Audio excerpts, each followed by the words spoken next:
கருவேப்பிலை வந்து என்னோட ப்ரொஃபசர் சொல்லுவாரு, கருவேப்பிலை வந்து முடி மிராக்கிள்ஸ் கொடுக்குமா. பொண்ணுக்கு வந்து வயசு 26 கூட வராங்க, அம்மா வந்து ஒரு 55-58 வயசு இருக்கும். அந்த பொண்ணு வந்து என்கிட்ட சொல்றா, இந்த மாதிரி முடி கொட்டுது, எல்லாமே பார்த்தாச்சு, பேசியாச்சு, ட்ரீட்மெண்ட் எல்லாம் சஜஸ்ட் பண்ணியாச்சு, செஞ்சாச்சு. அந்த அம்மா பொண்ணு எந்திக்கும் போது அம்மா எந்திக்கிறாங்க, அந்த அம்மாவுக்கு வந்து பாத்தீங்கன்னா 55 வயசு இருக்கும். அந்த அம்மாவுக்கு முடி இங்க இருக்கு, முட்டிக்கு கீழே தடி, ஒரு முடி கூட அரை முடி கிடையாது. நான் உடனே திருப்பி உட்கார வச்சு, உங்க பொண்ணு தானம்மா, உங்களோட ஜீன் கொஞ்சம் வந்திருந்தாலும் இந்த பொண்ணுக்கு முடி நல்லா இருந்திருக்குமே, என்னாச்சு இந்த பொண்ணுக்கு எப்படி முடி கொட்ட ஆரம்பிச்சு. அவங்க சொல்றாங்க, எனக்கு இந்த மாதிரி தான் முடி இருந்துச்சு டாக்டர், எனக்கு திடீர்னு முடி வளர ஆரம்பிச்சிச்சு அப்படின்றாங்க. சோ அப்ப அவங்க கேட்கறேன், என்னென்னலாம் நீங்க பண்ணிட்டு இருக்கீங்க அப்படின்ட்டு. அவங்க சொல்றாங்க, அவங்க வீட்டுக்கு வெளியில வந்து கருவேப்பிலை மரம் இருக்கும் சரியா, டெய்லி அவங்க வந்து வாசத்தளிக்கும் போது கருவேப்பிலை இலையெல்லாம் இருக்குல்ல, அதெல்லாம் சும்மா கீழே விழுந்து கிடக்குதான் டெய்லி சாப்பிட்டுட்டே இருக்காங்க. இது வந்து ஒரு 10-15 வருஷமா பண்றாங்க அவங்க.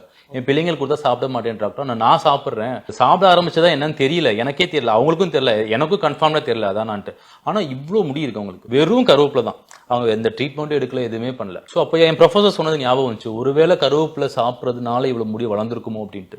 வெறும் 15 இயர்ஸ் டெய்லி அந்த வாசல் தொளிக்கும் போது ஒரு 5 இலையை எடுத்து சாப்பிடுறது, 2 பழம் எடுத்து சாப்பிடுறது, இதான் ஒரு ரொட்டீன். அதுலயே இவ்வளவு பெரிய, ஆமா, இவ்வளவு முடி இவ்வளவு தடிசா இருக்கு. 58 வயசுக்கு அது ரொம்ப ஜாஸ்தியான முடியாது. ஒரு முடி கூட வெள்ள முடியல எல்லாம் கருப்பா இருக்கு. Nearly 60, almost 60.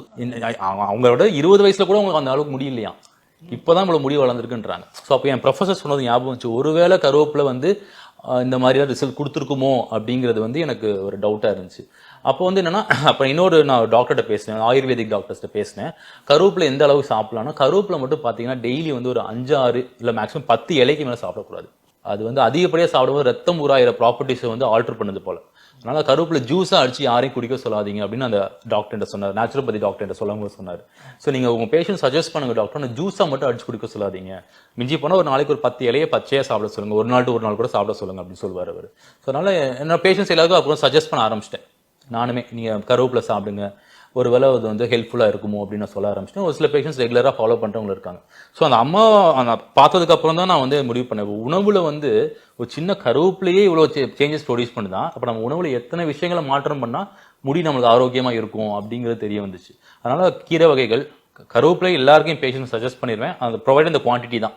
ஒரு நாளைக்கு 10 இருந்து ஒரு 10 இலை மேக்ஸிமம். உங்க தட்டுல வந்து அது தூக்கி ஓரமா வைக்காதீங்க, சிம்பிள். உங்க தட்டுல வந்துச்சுன்னா ஓரமா வைக்காதீங்க, சாப்பிட்டுருங்க அந்த கருவேப்பிலையை. மெயினா காய்கறிகள், பழங்கள், தக்காளி, அதாவது சாம்பார்ல இருக்கும்போது எல்லாமே எடுத்து வைப்போம்ல, பருப்புல போட்டாங்க எடுத்து வைப்போம், அது எல்லாத்தையும் சாப்பிடுது. தக்காளி, பொமோகிரானட் ஃப்ரூட்ஸ்ல வந்து மாதுளை தாராளமா சாப்பிடலாம். நெல்லிக்காய், நட்ஸ், எல்லா நட்ஸையும் வந்து ஒவ்வொரு நாளும் ஒவ்வொரு நட்ஸ், ஒரு நாளைக்கு 5 பாதாம் சாப்பிடுங்க, ஒரு நாள் 2 வால்நட் சாப்பிடுங்க. ஸோ ஒவ்வொரு நட்டையும் ஒவ்வொரு நாள் சாப்பிடுங்க, ரொட்டீன்ல வச்சுக்கோங்க நீங்க.